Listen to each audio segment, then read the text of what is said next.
আসসালামু আলাইকুম। আজকে আমি যে বিষয়টি নিয়ে কথা বলবো সেটি হচ্ছে আমাদের প্রত্যেকটা মানুষেরই কিছু না কিছু গোপন তথ্য রাখার জন্য আমরা জিমেইলটাকে ব্যবহার করে থাকি। আর প্রতিটা মানুষেরই কিন্তু জিমেইল আমার মনে হয় যে ব্যবহার করেন। যারা সচরাচর শিক্ষিত মানুষ তারা অবশ্যই জিমেইল ব্যবহার করেন। প্রতিটি ক্ষেত্রেই লাগে জিমেইলটা। আপনাদের তথ্য আদান-প্রদান ক্ষেত্রে অবশ্যই জিমেইল লাগেই। তো জিমেইলের আমি একটা নিয়ে কথা বলবো, ড্রাইভ নিয়ে কথা বলবো, সেটা হচ্ছে গুগল ড্রাইভ। গুগল ড্রাইভটা এমনই একটি ড্রাইভ যেখানে গুগল আমাদের প্রত্যেকটি জিমেইলের জন্য 15 জিবি করে আমাদের ফ্রি দেয় ব্যবহার করতে। সো আমরা গুগল ড্রাইভের ব্যবহার কেউ জানি না। এই জন্য আমরা অবশ্যই কতগুলো ক্ষেত্রে আমরা এড়িয়ে যাই। সো এখানে আমি আলোচনা করব আজকে যে গুগল ড্রাইভটা কীভাবে ব্যবহার করবেন এবং কী রাখা যায় এবং কী রাখা যায় না। সো এখানে যে বিষয়টি আমরা লক্ষ্য করি যে প্রত্যেকটা মানুষ তার কিছু না কিছু গোপন তথ্য রাখার জন্য হয় কম্পিউটারের হার্ড ডিস্ক হোক বা ফোনের মেমোরি হোক, কিছু তথ্য তো রাখেন, কিন্তু এগুলাও আপনার ওই স্থায়ী নাও হতে পারে। সেজন্য আমরা কী করব, স্থায়ীভাবে যদি আমরা কোনো কিছু নথিপত্র বা কিছু গোপন তথ্য রাখতে চাই, সেই জন্য আমরা কী করব, গুগল ড্রাইভটাকেই বেছে নেব। তো চলেন আমরা আজকে গুগল ড্রাইভের ব্যবহারটা দেখব।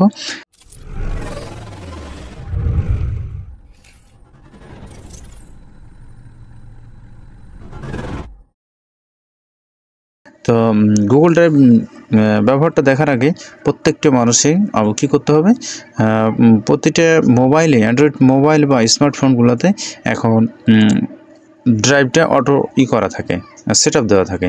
সো প্রতিটা ইউজারই কিন্তু করে নেবেন, আপনারা জিমেইল করে নেবেন। নেওয়ার পরে এরকম একটা এই যে দেখেন গুগল ড্রাইভ দেখতে পাচ্ছেন, ড্রাইভ বলে কথাটি আপনার ত্রিভুজ আকৃতির লোগো দেওয়া আছে। এই লোগোটাতে ক্লিক করবেন। আপনার সাইন ইন, জিমেইলটাকে সাইন ইন অবশ্যই থাকতে হবে।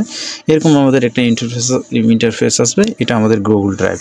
আমরা যদি মনে করি করব কোনো ফোল্ডার বানাবো, সেখানে এই যে ফোল্ডারে আপনি ক্লিক করতে পারেন, বা আমরা কোনো একটা ফাইল বানাবো, সেই ফাইলটাকেও আমরা ক্রিয়েট করতে পারি। সেখানে কী করব, প্লাস চিহ্নতে ক্লিক করবো। যে প্লাস চিহ্নতে ক্লিক করলে আমাদের এখানে দেখেন ফোল্ডার অপশন আছে, আপলোড। আপনি যদি কোনো ভিডিও আপলোড করতে চান, সেই ড্রাইভে যদি রাখতে চান, সেখানে আপনি রাখতে পারবেন। তারপরে কোনো কিছু স্ক্যান করতে, আপনি অনেক কিছু লিখেছেন খাতায়, আপনি স্ক্যান করে সরাসরি রেখে দেবেন, সেটাও পারবেন। তারপর গুগল ডক্স, এটা ডক্স আসলে ডকুমেন্ট, যেটা আমরা MS ওয়ার্ড বলি।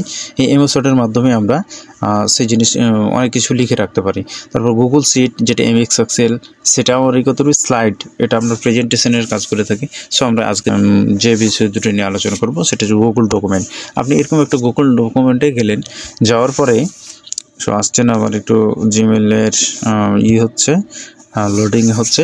তো লোড হয়ে যাক। এই যে একটা ইন্টারফেস আপনাদের সামনে আসবে, আপনারা এখানে উপরে ক্লিক করে এই যে বাটটাতে ক্লিক করে আপনারা এখানে নামটা দিয়ে দিতে পারেন। সাপোজ ধরেন আমি এখানে নাম দেবো কি, যে টেস্ট বলে একটা নাম দিলাম। আমাদের অলরেডি একটা ফোল্ডার ক্রিয়েট হয়ে গেলো। এখানে আমরা কি রাখবো, যেমন এখানে দেখেন সাপোজ অনেক কিছু করে রাখলাম, আমরা এখানে সেভ করে রাখবো। আমরা এই যে লিখলাম, লেখার পরে আমরা এই যে তীর চিহ্নটাতে, ওকে চিহ্নটাতে আমরা করে দেব, ব্যাকে চলে যাব। আমরা ব্যাকে চলে গেলে দেখেন আমাদের অলরেডি এখানে টেস্ট বলে একটা ফোল্ডার চলে আসবে। সো দেখি আমরা ফোল্ডারটা কোথায় আছে, টেস্ট কোথায়, আমরা কোন ফোল্ডারে বানাইলাম, দেখি একটু আমরা খুঁজে দেখি। এই যে টেস্ট, আমাদের সব নিচে দেখতে পাচ্ছেন টেস্ট, অলরেডি টেস্ট নামের একটা ফোল্ডার রেখেছে।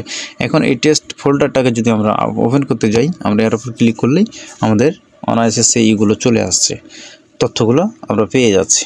এই যে দেখেন আমরা কি লিখেছিলাম না লিখেছিলাম, যদি 100 বছর পরেও, 50 বছর পরেও যদি আপনি সেটা খুঁজে বের করেন, আপনার জিমেইল আইডিটা যদি অ্যাক্টিভ থাকে, তাহলে অবশ্যই আপনি খুঁজে পাবেন।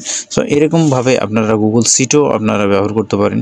আপনারা গুগল শিট ব্যবহার করার জন্য অবশ্যই আবার ইয়াতে যাবেন, তীর চিহ্ন, প্লাস চিহ্নতে, তারপরে যে গুগল শিটে যে গেলে আপনাদের সামনে চলে আসবে গুগল শিট। দেখি আমরা একটু ওপেন হচ্ছে, নেটের প্রবলেমের জন্য একটু লোড হচ্ছে, তো লোড হয়ে যাক।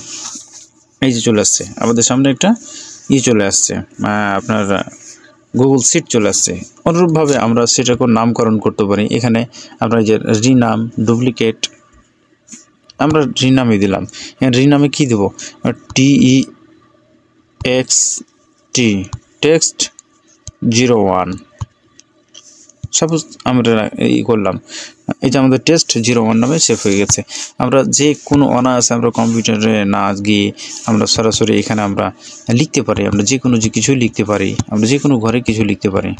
লেখার পরে এই যে এখানে লিখে হয়ে গেলে আমরা আবার সেই রকমভাবে এই চিহ্নটাতে ক্লিক করলে আমাদের অটোমেটিকলি সেভ হয়ে যাবে। দেখেন আমরা চলে যাই গুগল সিট টেক্সট, আমাদের আসতে একটু দেরি হচ্ছে, আসুক।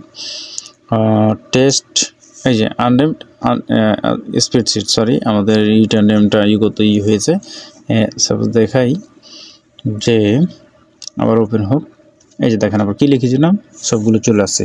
সো এরকমভাবে আমরা গুগল সিটে আমরা আপলোড করতে পারি, যে কোনো কিছু আপলোড করে রাখতে পারি, বা ফোল্ডার বানিয়ে আমরা সেটা রাখতে পারি। এই গুগল ড্রাইভের মাধ্যমে অনেক কিছু করা যায় আমরা যদি তার ব্যবহার জানি। সো ভিউয়ার্স, আর বেশি কিছু আলোচনা করছি না, আপনারা একটু নিজের চেষ্টা করে দেখবেন গুগল ড্রাইভটাকে আসলে কী জিনিস। চেষ্টাই কিন্তু অনেক কিছু করা হয়, শিখতে পারা যায়। সো আপনারা দেখবেন, করবেন।